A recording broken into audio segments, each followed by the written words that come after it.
Your depends tonight. Let me introduce you to the woman who put the odd in God, Michelle Lowe.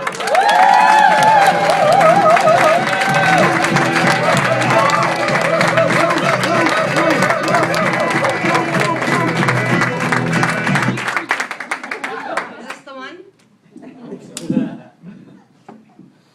Okay. Still terrifying. That wouldn't happen. Thanks for coming out, everybody, tonight and participating in this madness. It's been really fun. What's with those lyrics? Everybody says that music from yesteryear had the lyrics had so much more meaning. Ooby dooby? That's what we were playing just now? So if you ever want to get anything done around the house, commit to doing something terrifying. Because for the last 2 weeks, I have been scrubbing and cleaning and scrubbing and cleaning and scrubbing and cleaning.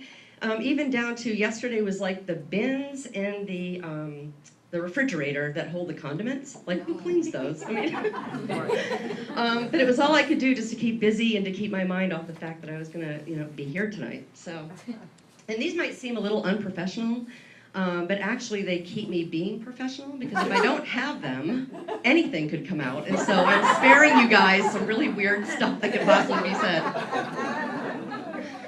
So what's up with daylight savings time? Is that still necessary? I mean, us Americans, we've lost jobs, 401ks, homes, and now they're going to take another hour of sleep, one precious hour. I mean, it seems kind of ridiculous anyway, because didn't the Bush administration turn the clocks back to 1929 before they left office?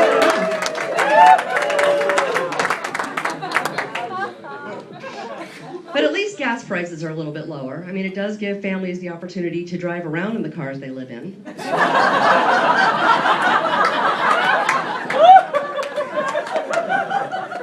I've been in a little bit of a stupor lately.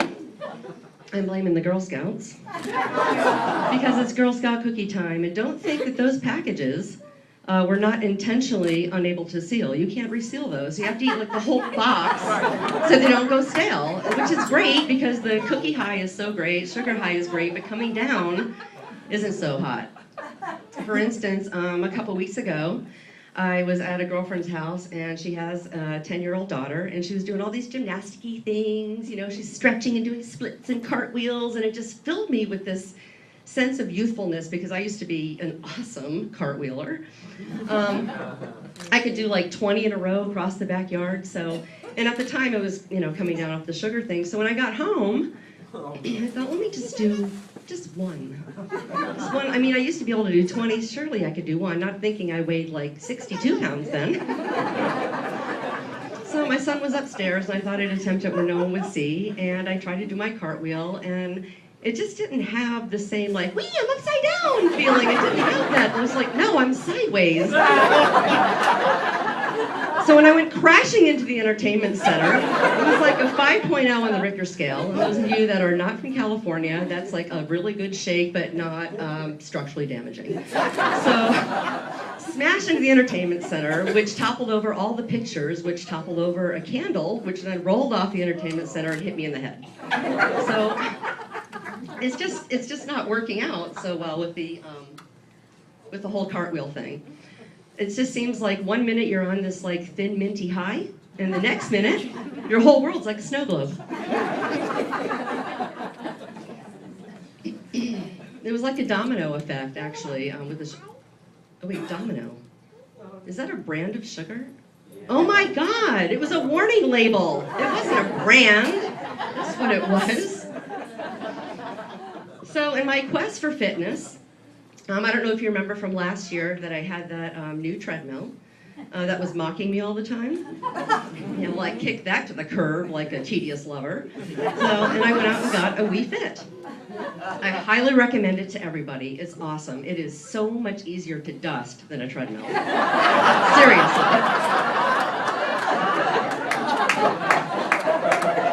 And once you get used to the cartoony part of it, I mean, I'm a boxer now. But once you get used to the cartoony part of it, it's kind of fun. But there's a lot of changes that come with aging, both physically and attitude-wise. The attitude is great. You know, turning 50 has been awesome, and I love the whole attitude. But the physical part's been a little bit weird. Oh my God, I still need this. I think that just turning 50, maybe, I don't know if it's because I'm more comfortable in my own body, and there's a lot more body to be comfortable in, first of all. And it's really soft, so it's definitely just really comfy. But in my whole beauty treatment, since I've been 16 years old, has been nothing other than oil of Olay, brush my teeth. That's it.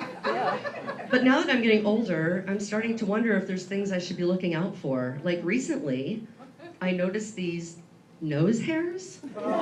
Do girls get those? All the ads have a guy with that twirly thing in his nose. I've never seen an ad with a woman with that. So I'll have to talk to you guys after this, but I'm not really quite sure what to do with it. And I don't want to, alarm the children in the neighborhood. And people get nicknames for stuff like that. You know? I mean, I just found out recently that our neighbor is called Creepy Guy. I didn't know that. I've been there 6 years, and other people in the neighborhood call him that. And as soon as I saw the nose hairs, I was like, oh my God, I could hear this teenage conversation I had of someone saying, yeah, Michelle up the street, Mom, Eric and Ian's mom, you know her. Oh, nose hair lady? I don't want to be her. So maybe you can give me a little bit of advice after the show tonight. And that with, the other thing about aging is that simple words have started to escape me. Like just simple words, right in the middle of a sentence, just a word you've used all your life, gone. So, like a child, you're like it's leaving your brain nest. You're yelling after it, but wait, are you gonna be there again if I need you? It's like, maybe. That's not very reassuring. So I've been playing a lot of Words with Friends, thinking that, do you guys play that? Yeah. Like, on your phones or whatever? I've been playing just to keep my brain fresh and keep the words flowing, hoping that might help. But I'm playing some random opponents right now, and one girl, it's, you just hit random, and you can get anybody in the world, really. And this one girl that I've been playing with, I texted her recently, I was like, are you playing in English? Because all of her words were like French to me. I've never heard these words, and I'm kind of a word nerd. So it seemed kind of odd to me that I wasn't aware of what word she was using.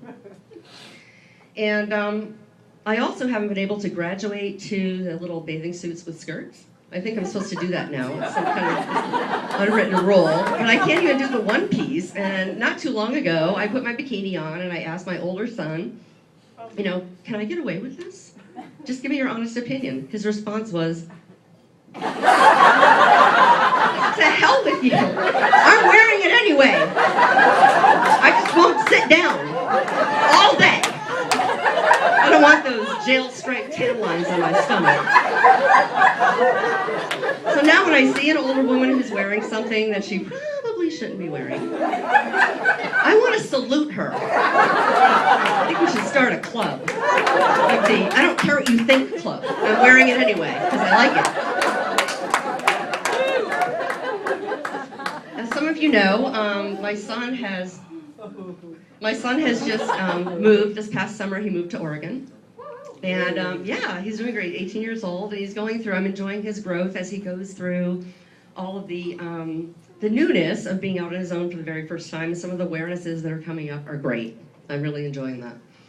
When he first got out there, he sends me a text that said, I needed to clip my nails today.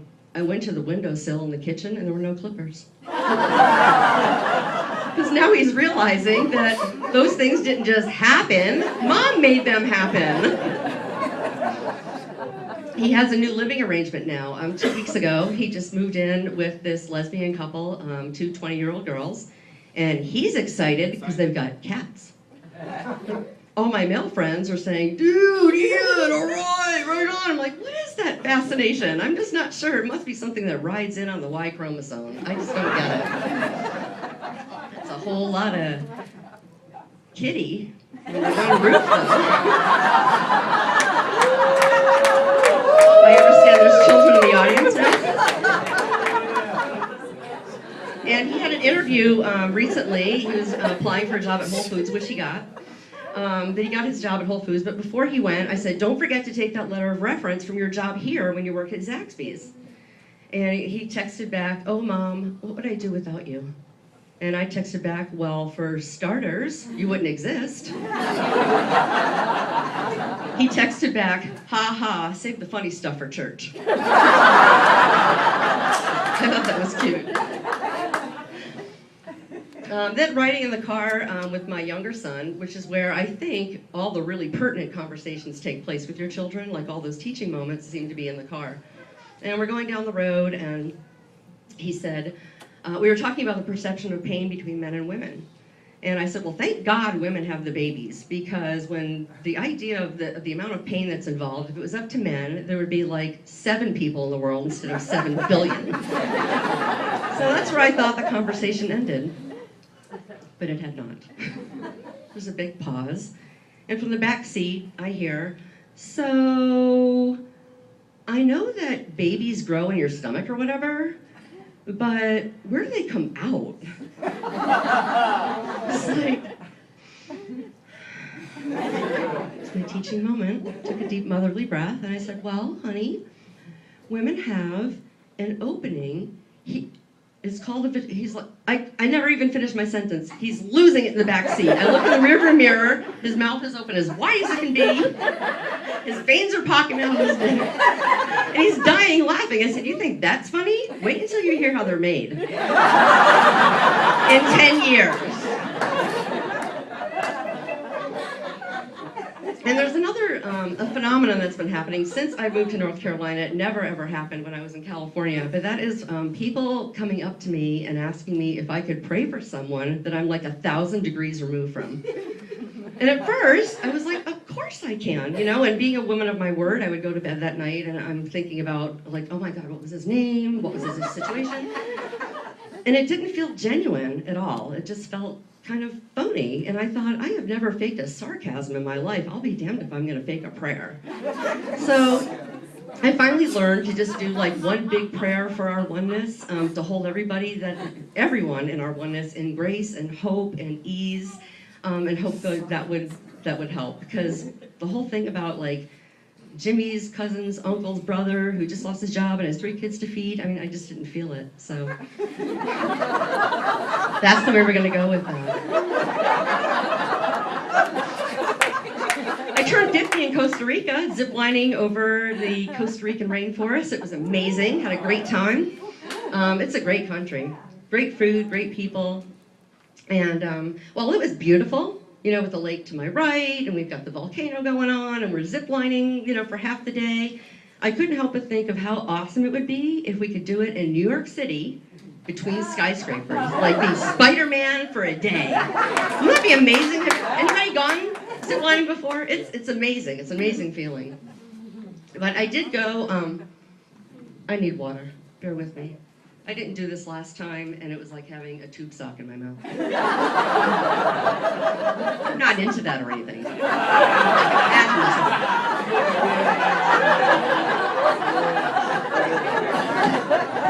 Tube socks are so 70s.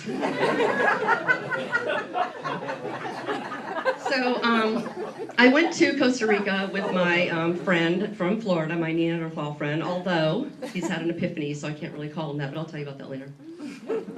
But some of you remember my friend down in Florida. So while we were there, I thought maybe he might try out a little bit of Spanish, you know, but no. But all of my high school Spanish was coming back, and by the time we left, I was having conversations, like full sentences and everything, you know, with people that were there. I was having a great time communicating with everybody, but not so much with my fella. Not even an hola, not a gracias, like nothing. And this from the person who's emphatic that if you come to his country, you better speak his language.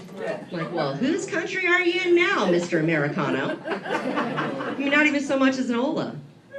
The funny thing was, on the way to the airport, now we're leaving, we're on the way to the airport, he starts yelling out all these words in Spanish. He's like, rápido, mucho gusto, cerveza. I was like, what is wrong with you? Do you have Spanish Tourette's? Now you're going to assimilate? We're leaving. But credit where credit is due. I said he had an epiphany. He has, regarding his thinking. That's right, thinking. It's really big. He has realized, and this is big actually, he has realized that all of his thoughts are rooted in one of two emotions, which is either fear or love. And I don't know for everybody here that the moment that moves from your head into your heart and you actually can start living from that place where you know that when you're being really judgmental, that it's really about you, has nothing to do with what you're looking at. But he's had that epiphany, which I think is awesome, and I give him a lot of credit for it. I'm thinking maybe next week we can start him on solids.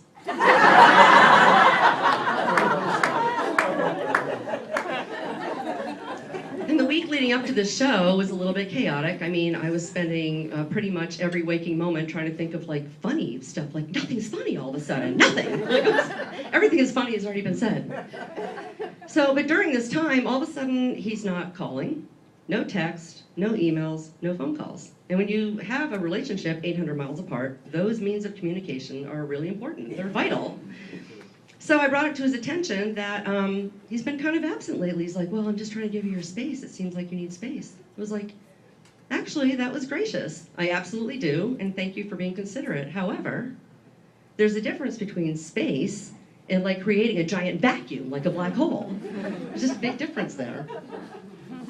It has been taking up a lot of my brain space this last week, though. I mean, even I just realized this afternoon on my way here that I haven't bought my corned beef yet, and tomorrow is the day I'm supposed to cook it. So it's really consuming trying to put something together like this. But being single and having friends that are all out of state for the most part, my closest friends are all scattered all over the country, and it makes it difficult to do some of the little things, like little situations like having your oil change, you want to drop your car off. And not too long ago, I was getting ready to drop off the car, and she's like, oh, you know, the lady that takes you home isn't here today, she's sick. I was like, well, great, you know, this is like the one day out of 3 weeks that I have to do this. So I hung up, resigned. She calls back and she goes, oh, no problem. I'm going to send the lube tech to drive you home. Really? This day could turn out way better than I anticipated. Let me go shave, send him over.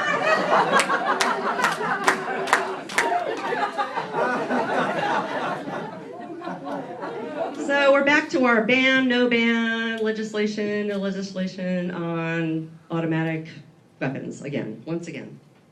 And Dianne Feinstein's bill has come out, and it was, of course, met with the Republicans saying that there was one Republican who said that having any kind of ban on automatic weapons is, automatic assault rifles, is limiting an American's right to protect himself.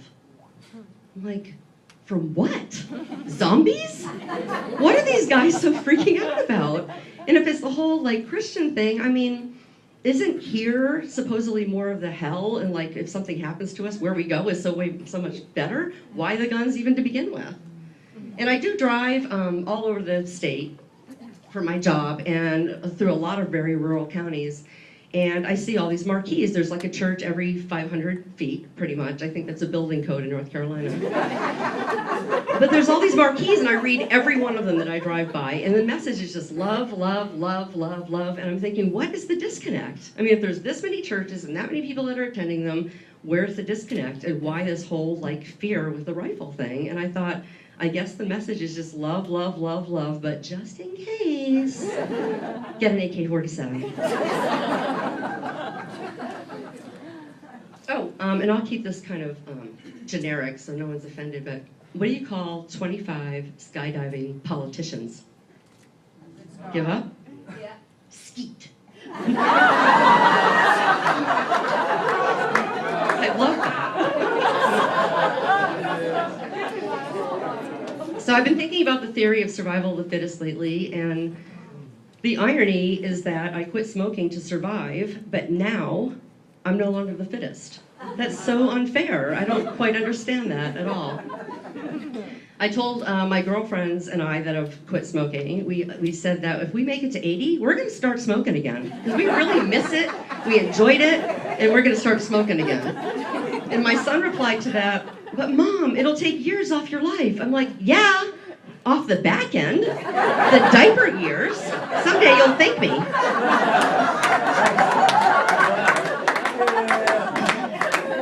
So now that or oral fixation with smoking has been replaced with another oral fixation, which is specifically Lindt, write it down, Lindt dark chocolate sprinkled with sea salt. Oh, yeah. It's insane. Have you had it? Nothing should taste that good. Every time I take a bite, I go, damn it. This could make the Pope kick out a stained glass window. But maybe not the new Pope. Because everything I've read so far is that he's very frugal and he would never ever dally with something like that. Are you signaling me? No. Okay. Is the music going to start? I've been asked, like most of us, I think, when we were little, I would have grown-ups that would come up and say, what do you want to be when you grow up, Michelle? I always had the same response. I want to be a knockout. Because as far as I can tell, knockouts have it all. They get everything they want. They usually have a pool, which I coveted at the time. And they can be really pouty and still be loved, which should probably be at the top of the list. So that's what I wanted to be. I wanted to be a knockout. But instead of that, I received knocked down, knocked over, knock-kneed, knocked up. That's what I received instead. Uh-oh. Knock, knock. Who's there? Lance Armstrong. Lance Armstrong who? Exactly.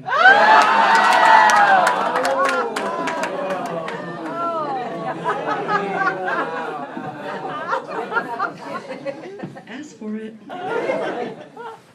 And I think most of us didn't have parents that celebrated us for who we are when we were kids, am I right? You know, most of us, it was like their agenda, you kind of have to fit in that. And my mom was the same way, Janet, some of you have met her.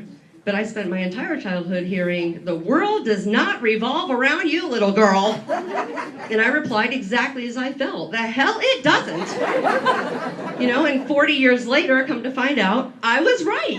The world does revolve around me, just like it does each and every one of us. Isn't it awesome when our worlds collide? Like, look at all the collision that took place here tonight. I think it's awesome. So when I told my mom at the time that I was taking a class in self-mastery, she went, oh. I said, no, Mom, not that kind of self-mastery. And she said, well, I was going to say, you haven't mastered that by now. Gotta love Janet. But there is a woman, I don't know if you saw it or heard it in the news last week, there is a woman that could really stand to go to a self-mastery class. It was the woman, and I think she was in Miami, because it was a date cop. A woman in Miami that was standing on a street corner and randomly kicking guys in the junk as they walked by, randomly. And it didn't stop until the cops showed up. And they had to chase her down. When they caught up to her, she punched him in the face. I was like, having a bad day, are we? And I was speaking for the women in the room here. I mean, it's not that we may not have ever had that thought, but it was never random. It was always specific. You know exactly who you'd like to pick. But then I started thinking about it, and I was like, maybe it wasn't random. Maybe she's some kind of cosmic retaliator, and the universe all conspired to get those guys on that street during their lunchtime. They got what was coming to them. We don't know the backstory.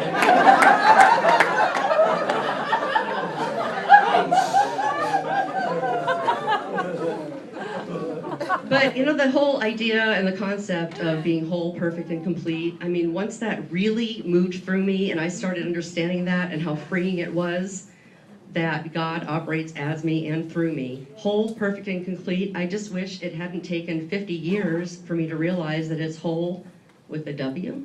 Because I spent all of my time perfecting the complete and perfect whole. Thank goodness for this center to make things right. Are there any lucid dreamers in the audience? Sure. Yes. Aren't they awesome? Okay, so you have dreams where you like actually become the director of your dream when you realize that you're dreaming, you're conscious in that moment. Isn't that awesome? I think so too. I had they are rare.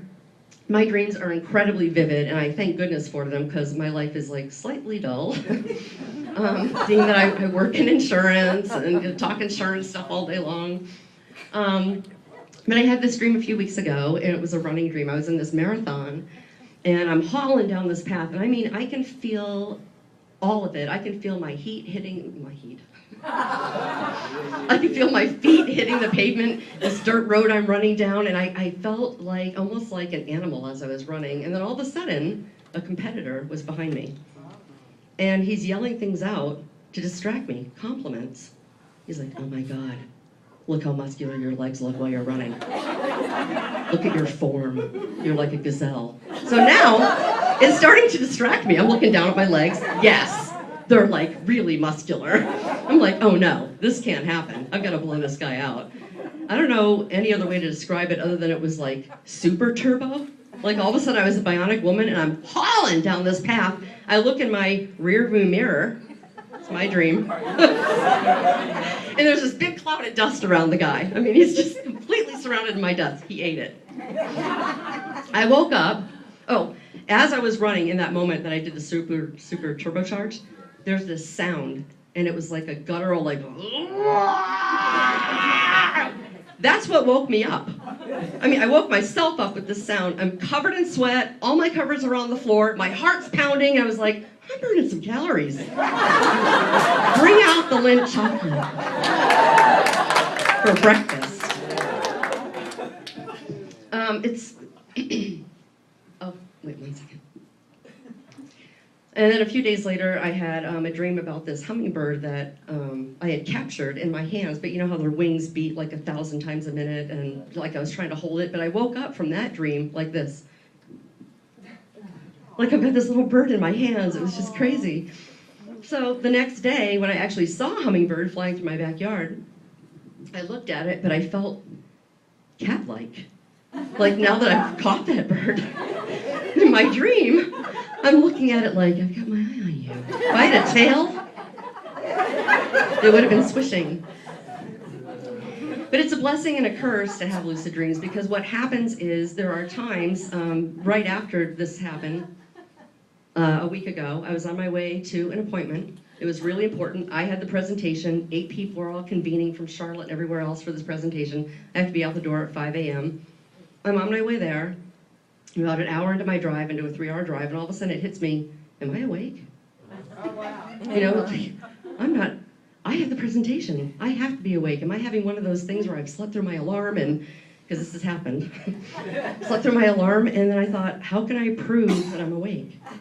And as a lucid dreamer, you know that you could have a complete rationalization in your dream that you're awake and you're not. You're dead asleep. So I spent like an hour obsessing over that. I'm like, how can I prove that I'm awake? There's no thing that I could do or say that would prove that. It's just part of it. So I guess dream or reality / dream / reality, I want to thank you tonight for being a part of whatever this is, whether I'm up here or I'm in bed sleeping. Thank you. Pura vida. Thank you. Ladies and gentlemen, Michelle Love. Not that I trust her. Okay, thank you.